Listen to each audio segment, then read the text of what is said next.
Crikey guys, how's it going?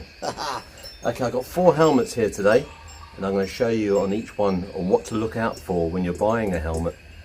So it gives you some nice idea what to look out for and bits and pieces, and yeah, so hope it'll help. Okay, well, this is a Second World War McCord helmet, M1 helmet, and it has the cork effect on it. And it's quite nice, this one. And the Second World War ones, you'll have like the stainless steel on the sides, or the rims, stainless steel. Now McCords, they made 22 million, over 22 million of these. So that's a hell of a lot. I'm just wondering how many is left now. You know, after they've been dumped, crushed, or just lost. You know, so I wonder how many of these are left. I'll say about half, I don't know, that's just a guess. Anyway, yeah, it's nice. It's this one is actually dated 1944 with the swivel bales. Got swivel bales there. And sewn on straps, which is the khaki straps there. And of course on this side you got like the hook. There's a hook there. I say on like the Vietnam ones you got the prongs on the other one. So yeah, this is a lovely one, this one. Now to identify the helmet, okay, I'll show you. You've got to look inside. There's a heat stamp, just there. It's always there on the Second World War ones. Just on the curve, okay, and it should say like this one is 832A. So that indicates January 1944. And I'll show you a chart as well, so then you can look up your helmets. But yeah, this is a lovely one. And I've got no liner in it. I need to get a liner. The helmets should have a liner with it. But I just got this one on its own. And yeah, with the McCords, towards like 1944, towards the end, the actual seam went to the back, to the rear. Obviously then you know it's a later helmet. So there you go guys, that is the McCord. A lovely helmet, I like that one. Now what I'm going to show you next is this one here. The same, the seam is at the front, and it's stainless steel. This one hasn't got the cork effect because this was reused for Vietnam, as most of my helmets are. That's a good thing about getting the helmets over here. They're all American, okay? You know they've actually left America and come to another country to a war, which is good. I like that. So yeah, it's pretty good. So this one's been sanded down and repainted again. It looks like it was navy before. I can see like grey the top there. And this one is fixed bale. You see the fixed bale there? Which indicates it's early helmet. Okay, now normally what you find on the rims here, there, and on the other side of the rim, they normally put like a little punch hole either side of the rim there, okay, a little punch hole like that, so there's a little dent on the rim either side. Now they did this when they were doing the fixed bales, so then they know where to put the bales. So every time they made the helmet, put the rim on either side. Then when they put the fixed bale on, they know exactly where to put it. Instead of go, oh, is it the side or was it the side? No. They knew because of the punch holes.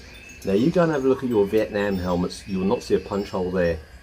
Or any swivel bale, like later on, like, you know, late 43, 44, 45, you will not see it. And going onwards to 85. That's when they went up to in America, up to 85. So yeah, that's a good indication. So this has gone on both sides, which holy shit, it's so close up you just won't see it like. And also you get the old stress cracks as well. See that one there, stress crack?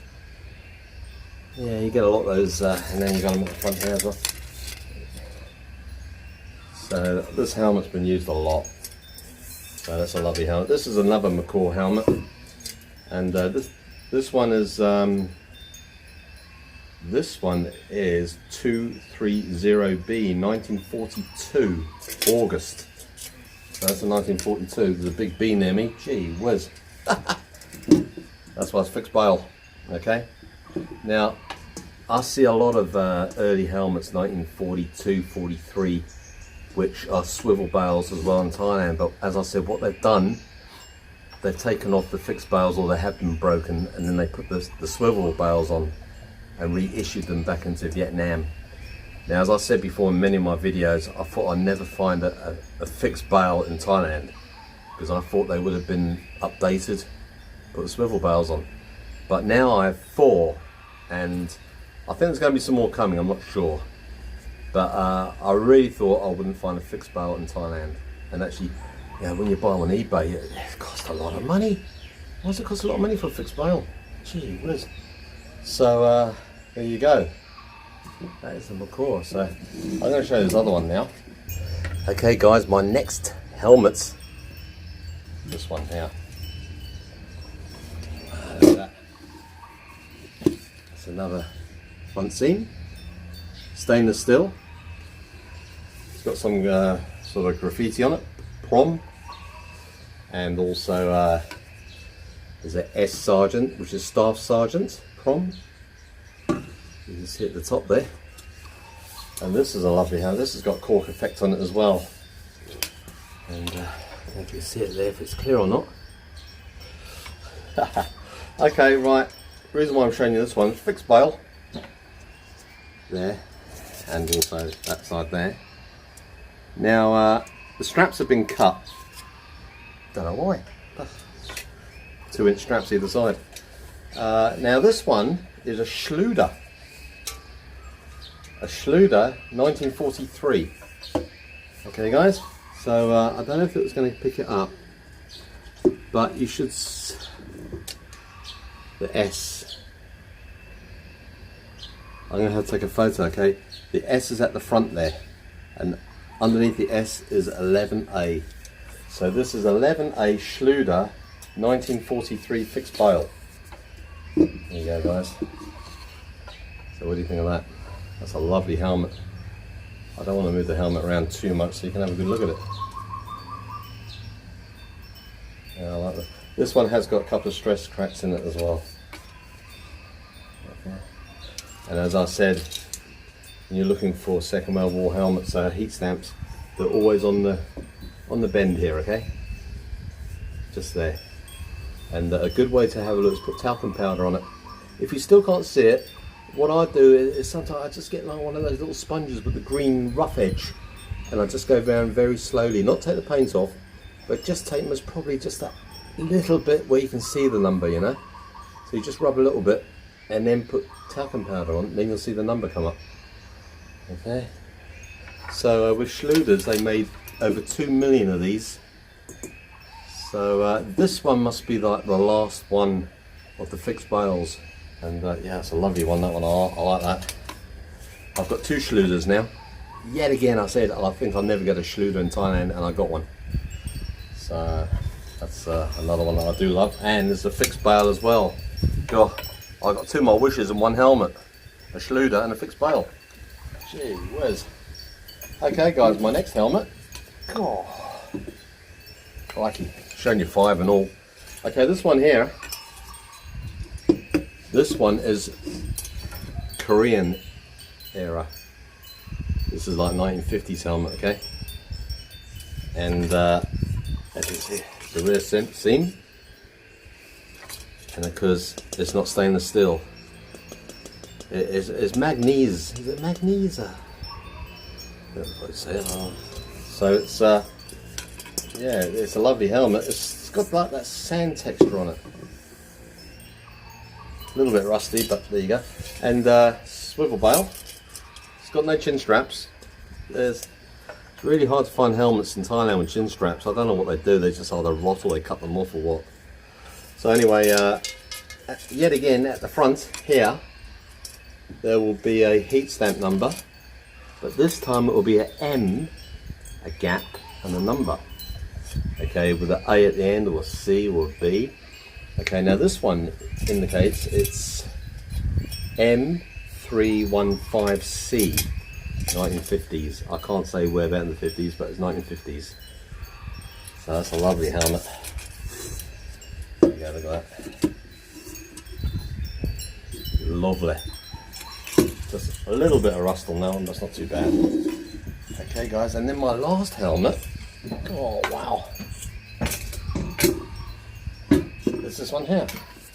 Pea green helmet. You know what pea green means?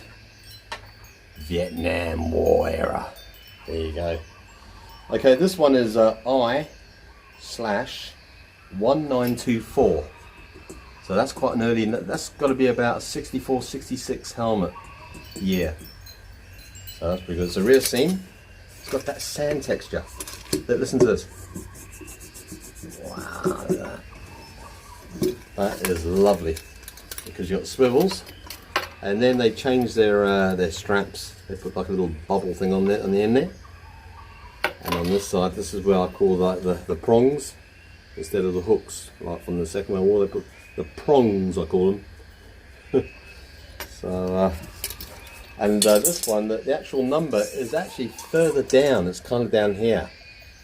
Okay, so don't go looking on the bend there. I call that. There must be a name for that, but I call it the bend. Look further on down here. You'll see the number. Okay, and it will look like a 1, but really it's an I/number.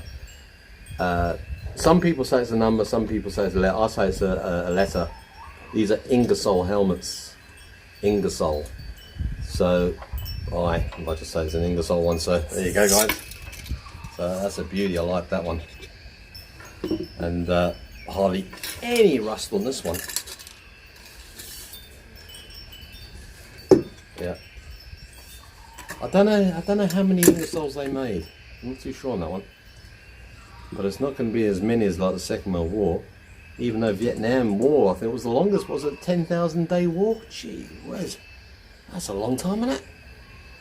Anyway, guys, that's me helmets. I've just shown you like what to look out for, you know, and yeah, I mean, I know a lot more about German helmets because I used to, when I was younger, I used to, 35 years I was collecting German helmets from Normandy, which lived.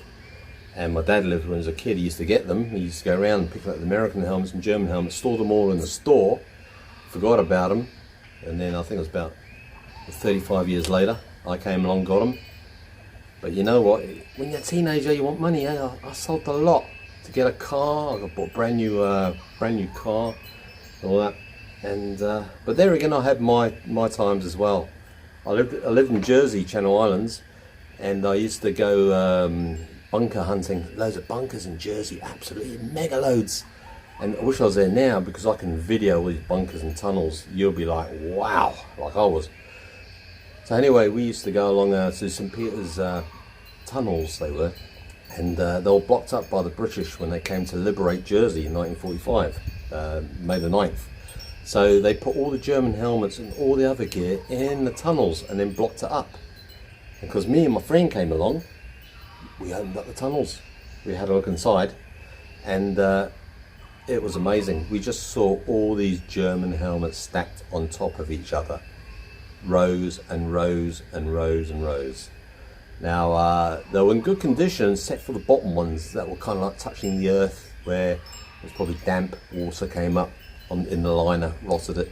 But say about 2 or 3 that were above that were like absolutely lovely. Dusty, got the dust off, sound, beautiful. There was gas mask cases, there were just everything there. All the guns went to the customs, and because my grandpa was the head of customs in the occupation, he had a store load of every gun you can think of that the Germans had. They had everything down there.